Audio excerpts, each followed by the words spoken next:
안녕하세요, 조야TV입니다. 오늘은 원피스 최신 정보 109권 SBS 정리 및 분석입니다. 오다쌤이 독자의 질문 역사를 받아 질문을 읽고 대답하는 코너 SBS. 이번 영상에서는 곧 발매될 109권에서 공개된 SBS를 소개하며 중요한 떡밥에 대해서는 분석을 해보려고 합니다. 영상 바로 시작합니다. 첫 번째 질문은 에이스가 이긴 칠무회입니다. 한 독자는 오다쌤에게 질문합니다. 전 백화에서 쿠마와 세턴성이 이야기하던 에이스가 이긴 칠무회, 그 사람은 어떤 사람이었나요? 이에 오다쌤은 답하죠. 그 사람은 이렇게 생겼어요. 그의 이름은 하나우다. 그의 취미는 고대종 악마의 열매를 수집하는 것입니다. 그가 무엇을 계획하고 있었는지는 현재 알려지지 않았습니다. 그의 키는 514cm이며 그의 이명은 도마뱀 왕입니다. 에이스가 쓰러뜨린 칠무회가 기존 등장했던 인물로 나오며 재미있는 떡밥이 해소되나 싶었는데 이건 좀 아쉽네요. 다만 여기서 하나 생각할 수 있는 건 토비로포 떡밥입니다. 백수적단의 토비로포는 세계별 게임에서 이름을 따온 겁니다. 실예로 페이지 1은 일본 카드게임이며 울치는 헝가리 정통게임, 사사키는 북한 카드게임이죠. 그런데 여기서 재밌는 건 하나우다는 일본의 카드게임 화투의 일본 이름입니다. 혹시 하나우다는 토비로포이자 칠무회 아니었을까요? 분명한 건 하나우다는 카드게임 이름이자 고대종 능력으로 추정되기까지 하죠. 만약 이 가설이 맞다면 여기서 또 하나 떡밥이 해소될 수 있는데 100권 SBS에 따르면 울티와 페이지1의 아버지도 해적이었으나 사망한 후 그와 인연이 있던 카이도가 이들을 거두어 주었다고 합니다. 즉 울티와 페이지1의 아버지가 하나우다였고 하나우다가 죽으며 카이도에게 이들을 맡긴 거 아니냐는 거죠. 여기서 또 하나 재밌는 건 울티와 페이지 1은 카이도가 갖고 있던 악마 열매를 훔쳐 고대종 능력자가 되었다고 했는데 자신의 물건을 훔친 자들을 카이도가 제거하지 않았던 이유는 해당 열매들은 울티와 페이지 1의 아빠 고대종 수집가 하나우다의 물건이었기 때문 아니었을까요? 다음 질문은 후지토라의 검입니다. 한 독자는 후지토라의 검의 이름과 계급이 뭐냐고 묻습니다. 이에 오다쌤은 답하죠.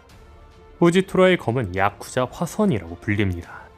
이것은 지팡이 검이며 최상 명검 중 하나입니다. 그리고 야쿠자 화선은 와노쿠니의 후케츠 키사부로가 만든 검입니다. 드디어 최상 명검이 또 하나 나왔습니다. 현재 공개된 최상 명검은 미오크의 요루, 흰수염의 무라쿠모기리, 로저의 에이스, 나스즈로가 들고 있는 초대 기철뿐이었습니다.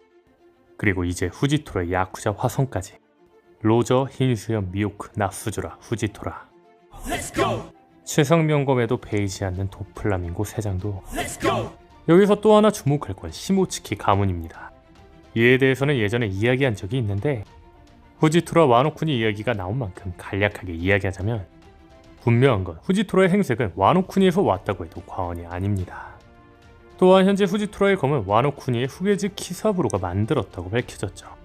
오다쌤이 과거 SBS를 통해 와노쿠니를 떠난 시모츠키 가문 25명 중 10명만이 시모츠키 마을에 정착했다고 했습니다. 즉 나머지 15명은 시모츠키 마을에 정착하지 않고 다른 곳으로 떠났다는 겁니다. 혹시 이 15명의 후손이 후지토라 아니었을까요? 54세 후지토라의 나이를 생각해보면 후지토라는 50년 전 함께 출국한 인물이겠죠. 재미있는 건 시류 역시 와노쿠니 출신이라는 떡밥이 있는데 그 떡밥이 나온 이유는 시류가 들고 있는 검이 와노쿠니에서 불법 출국한 코자부로가 들고 있던 검과 같았기 때문입니다. 시모츠키 코자부로가 과거 조로에게 검에 대해 설명할 당시의 검과 시류가 들고 있는 검의 모양은 매우 같습니다. 칼 손잡이 위에 있는 콧등이 부분이 사각형인 검을 든 자는 제가 알기로는 없는데 유일하게 시모츠키 코자부로의 검과 시류의 검이 같다는 건 충분히 주목할 만한 일이죠. 목자들은 시모츠키 코자부로가 든 검이 시류가 든 검이냐고 물어볼 수 있지만 이 부분에 대해서는 정확히 말하기에는 애매합니다. 초대 기철부터 3대 기철의 모양이 같은 만큼 시류의 검은 2대 혹은 3대일 수도 있죠. 분명한 건 시모츠키 코자부로가 들고 있던 검과 시류가 들고 있던 검이 닮은 만큼 시류 역시 와노쿠니 출신일 확률이 높다는 겁니다. 즉 시류도 시모츠키 마을에 정착하지 않은 15명의 후손일 확률이 크다는 겁니다. 시류와 후지토라가 지인이라는 설정으로 나올지도 모르겠네요. 다음은 시키에 대한 질문입니다. 한 독자는 본편에 금사자 시키가 등장했는데 이는 극장판에서 일어난 일이 정사라는 이야기냐고 묻습니다. 이에 오다쌤은 답합니다. 글쎄요, 영화 전체를 구현할 수는 있지만 메인 스토리와 연결되진 않습니다. 다만 스트롱월드에서 나오는 시키와 본편에 나오는 시키는 동일합니다. 만약 시키가 극장판에 등장하지 않았다면 둥실둥실 열매를 먹지 않았을 겁니다. 공중에 자유롭게 날아다니는 녀석은 그리지 않는다는 자체 규칙이 있어서, 하지만 영화에서 이미 쓰였으니 이제 원작에서도 써야겠네요.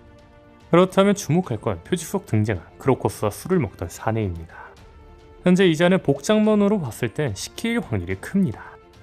오다쌤이 계속해서 시키를 본편에 그리고 본편에도 똑같이 나올 거라고 한 만큼 추후 세계가 가라앉았을 때 시키의 활약이 나올지도 모르겠네요. 다음 질문은 아마존 릴리 황제에 대한 질문입니다.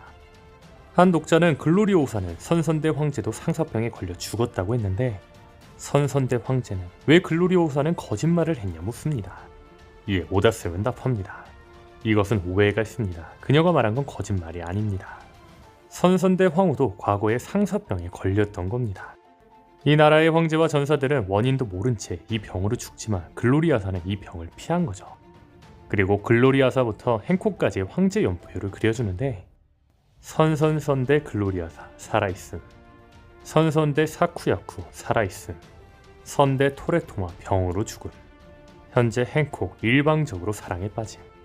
아마 독자가 말한 오해는 이 대사일 겁니다. 과거 글로리아사는 선대 황제가 이 병으로 죽고 선선대 황제도 마찬가지라 했습니다.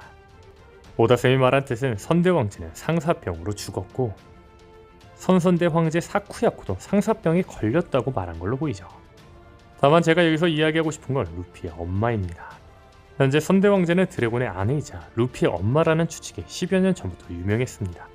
가장 결정적인 이유는 용할멈이 이스트블루의 속담을 알고 있다든지 나라를 버린 선선대 황제 용할멈을 성대 황제가 자비롭게 살게 해줬는데 이 자비로움이 루피의 엄마이기 때문이라는 이야기도 있었죠. 또한 샤키는 행콕이 루피에게 반할 거라는 걸 예상했습니다. 즉 쿠마가 패기를 배울 수 있는 환경이지만 죽을 수도 있는 금남의 구역 여인섬에 보낸 이유는 행콕이 루피에게 빠졌을 거라 예상했던 거라는 겁니다. 그리고 행콕이 반할 거라고 생각한 이유는 루피의 아빠 드래곤에게 반한 선대 황제를 알았기 때문 아니었을까요? 분명한 건 22년 전 드래곤은 혁명군을 창설했습니다. 그리고 루피는 20살입니다. 즉 드래곤은 22년 전 혁명군을 창설하고 21년 전에 아내와 함께 루피를 만들었다는 거죠. 즉 당시 혁명군이었던 쿠마는 드래곤이 아마존 릴리의 선대 황제 토레토마를 만난 걸 봤다라는 겁니다. 쿠마는 행콕도 루피에게 빠질 걸 알았던 거 아니었을까라는 거죠. 이 정도가 이번 109권 SBS 질문 코너의 주요 질문입니다. 오늘 영상은 여기까지입니다. 시청해주셔서 감사합니다.